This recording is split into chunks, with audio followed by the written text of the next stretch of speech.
Calvert. Thank you, Mr. Chairman. Getting back to this issue that I think it's important to address, and I know, Mr. Secretary, this has been of interest to you, and this is acquisition.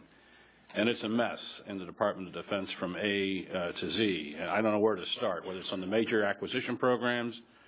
I remember General Casey sitting where you were at talking about a replacement vehicle for the Humvee, that if we're optimistic it would take 7 years before we could get a replacement vehicle coming across the assembly line.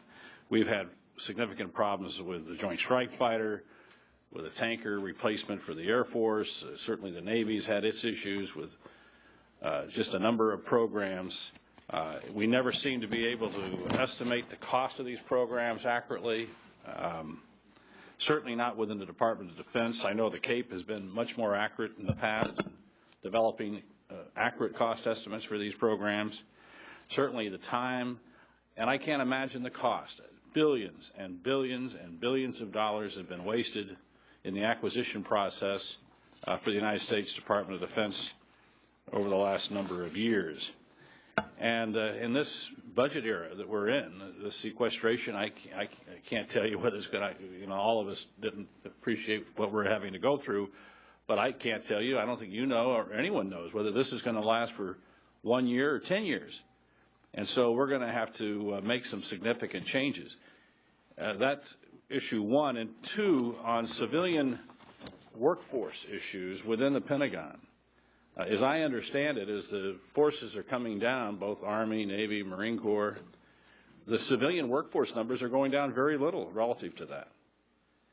And the reasons for that are numerous. I understand that. I understand you have a number of people, I think up to 50,000, that are eligible for retirement in the Department of Defense, and the retirement programs for early retirement are not modernized to help encourage people to retire and to come out with a more efficient civilian workforce, bringing down those costs. But in this environment, we're going to have to start doing all that. You're a former business guy. I'm a former business guy. There's ways that we can bring down some costs without, I think, impacting readiness. And these are things that we need to seriously get involved in the coming months if we're going to get a hold of this issue. I appreciate your response, Mr. Secretary. Congressman, thank you. I'll respond here very quickly to each of your points. I'm going to ask the comptroller to specifically address the civilian workforce issue, because that workforce is coming down the projections as well for reasons here that the comptroller will address. But acquisitions. The GAO recently released a report that was assessing our acquisition programs and processes, which is actually pretty favorable to the efforts and the work that is being done and has been done. We have a long way to go. We recognize that for the reasons that you noted. Something that the current Deputy Secretary of Defense, Ash Carter, started when he was the Undersecretary for Acquisitions, Best Buy program. He actually initiated a number of programs that the current Undersecretary, Frank Kendall, is expanding on, which have put us in a much stronger position for analysis and prioritization. And the fact is, as you note, that the budgets are smaller, the resources are fewer, the uncertainty is hanging over us, so we don't have any choice. And that's a reality that we are dealing with that actually is not all bad either for us. So there's not a higher priority here than to get this right for the reasons you note. I mean, that's a third of our budget when you look at acquisitions, procurement, research, testing, development, and so on. So I think that we're on the right track here. Long way to go, more to do, much more to do. On the furlough issue, first, we've not made a final decision on this.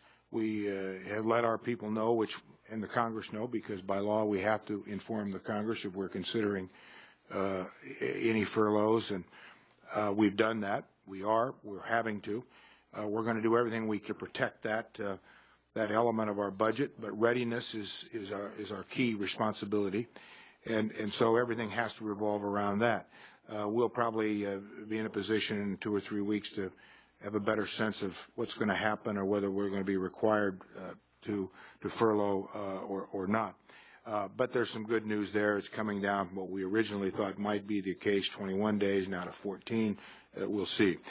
Let me, in the interest of time, ask our comptroller to address your specific point on civilian workforce. We have worked hard to restructure our civilian workforce, Mr. Calvert, and it'll be coming down about 5 to 6% between fiscal 13 and fiscal 18, pretty much in proportion to the reductions we're seeing on the military side. I will say those reductions are contingent on being able to consolidate infrastructure and also to restructure our military treatment facilities. So we will need the background in order to achieve those cuts, because that's where they work. And if we're going to cut civilians without hurting readiness, we need to do some efficiencies. But we are on track to achieve a 5 to 6% cut in 13 to 18.